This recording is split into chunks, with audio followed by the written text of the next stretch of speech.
fam, Tasha, Mama Bear Prepping. Welcome back to the channel. So today we are going to get into alternative lighting options, okay?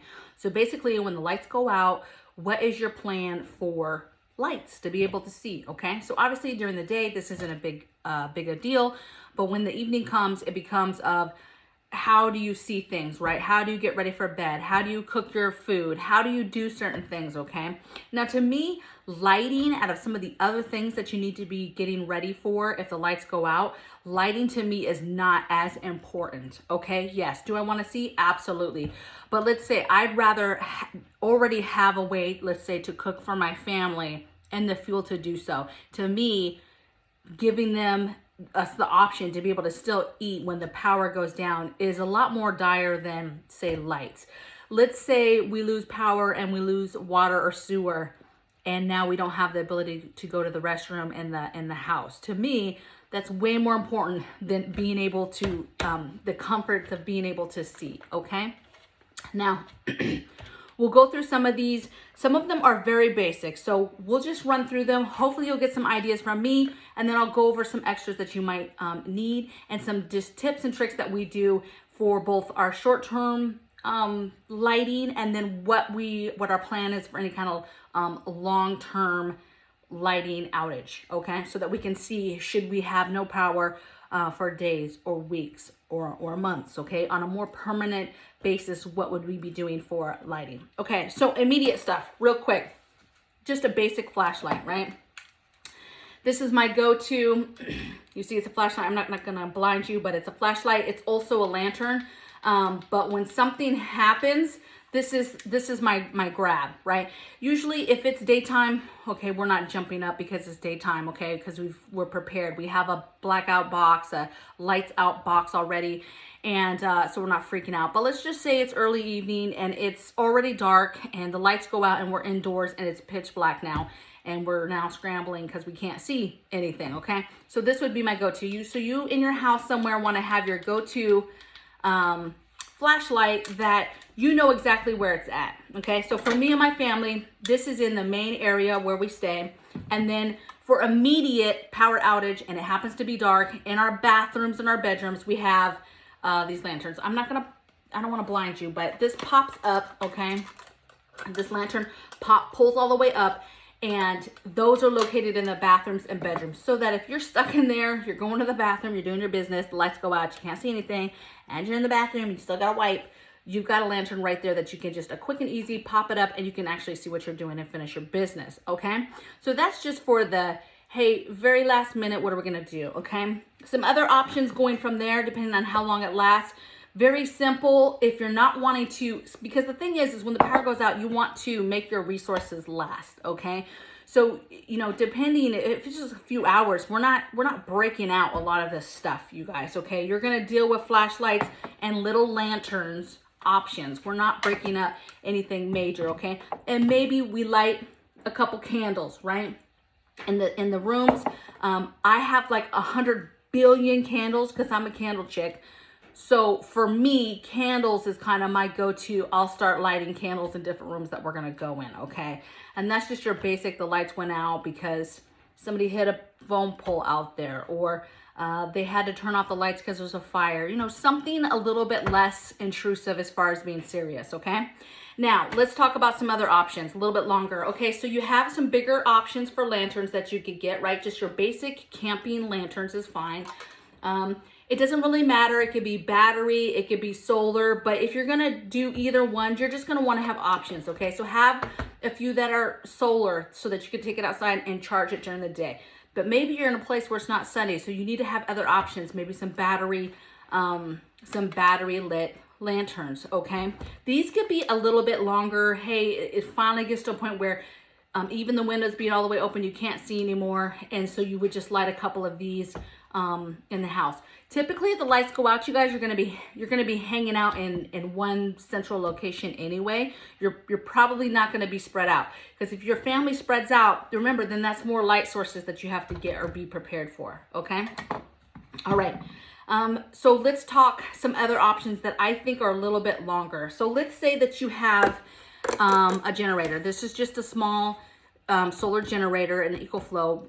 I'm not going to do a review on this. I'll do that later, but I just wanted to pull it out to show you that you could have some options to maybe string up lights. So even something as simple as this, just your patio lights, some Christmas lights, okay? Pull out your Christmas lights, have some lights that are ready to go, and then you can just add them to this charger, okay? The solar charger. And then of course, you know, you can charge the charger during the day, okay? So think about some options, because if it lasts a little bit longer and you figure by the time you go to bed, or hey, you're not really in the house where it's, you know, where you need a lot of light and you don't have a fireplace or whatever, you know, maybe you don't need a whole lot of lights, and you could just have lights strung around the room that you guys are hanging out in, to have just a couple hours of light to maybe do some reading or play some games, or just talk with each other and eat dinner together, okay? For us, it's going to be a combination. It's going to be something that's possibly just very simple lights that doesn't pull a lot of electricity, that we run with solar generators and we have them linked around, or long term, we're gonna have our lanterns. So these lanterns, I think, are your best bet for long term, okay? You're talking about old-fashioned lanterns that take your camp fuels and your kerosene and that type of stuff, okay? Now, the only thing I'm going to say is you need to do your research and make sure that you're buying products, you're buying fuel that is able to go in these and is also safe to burn inside your house, okay? But that's a better option to me. We have hooks all over the house, and I'll literally just hang this on the hook in different locations. And that's more of a long-term situation for lights, okay? Now, you might be somewhere where you have a nice fireplace that you can light off, and you have that. Maybe you're like, listen, if the lights go out in the evening, we'll be hanging out outside by the outside fire pit or on the porch, you know, just sitting back and talking. Maybe you just have one lantern that you bring around where the basic family is doing whatever activity. It really is up to you and your dynamic. How big is your family, and what do you have? Do you have generators? Do you have solar generators? Do you have a gas generator? Same thing with the lights. I mean, you can hook that up to a regular generator, and instead of running your lights that are in the house, you just string up lights and run those off your gas generator, okay? The thing to remember is the extras. So you've got to get your light source, but then you have to get the fuel or the power for it. So if you're going to do lights, right, you've got to have some sort of generator, right, to run those. If you're going to do some sort of old-fashioned lantern, you're going to need your fuels, your camp oil, your kerosene, that type of stuff, okay? If you're doing lanterns that take batteries, you're going to need a bunch of batteries to be able to keep these going, okay? Again, do not rely on one thing or the other as far as all solar or all battery. You want a variety of stuff. You see, we have stuff that takes the liquid fuel, stuff that takes batteries, stuff that takes matches, and then some solar stuff. Speaking of candles, you know, don't have a ton of candles and then don't have your matches or lighters, right? You've got to have all your extras to be able to light that stuff off. Same thing as if you have a fireplace or a fire pit outside, and you have that, but then you have no wood or you have no matches because you don't normally light it off, okay? That's what we mean by being prepared and having stuff ready to go and stocked up. And then just batteries, you know, check when you buy these items, you need to be opening them, you need to be putting batteries in them, checking what type of batteries they take, and then making sure that you're storing those type of batteries for these products, you know? Don't just buy batteries blindly and then you find out something takes D batteries and you have no D-size batteries, okay?